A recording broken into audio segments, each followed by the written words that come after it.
श्री स्वामी समर्थ मंडळी. तर इथं मी जे ना ब्लाऊज पीसला प्रेस करून घेते.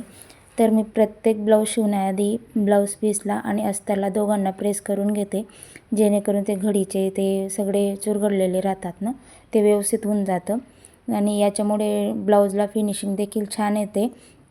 तर मी ब्लाऊज शिवल्यानंतर ब्लाऊजच्या कटिंगच्या आधी दोघी वेळेस प्रेस करून घेत असते.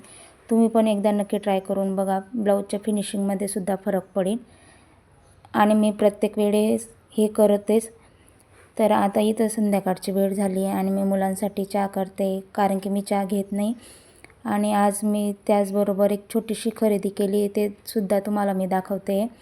तर हा ड्रेस मी माझ्यासाठी घेतलेला आहे. तर दारावर विकायला आलेले होते. तर कसा वाटतो मला कमेंट करून नक्की सांगा. आणि हा मी फक्त 550ला घेतलेला आहे. तर व्हिडिओ आवडल्यास लाईक, शेअर आणि चॅनलला नक्की सबस्क्राईब करा. भेटू पुढच्या व्हिडिओमध्ये.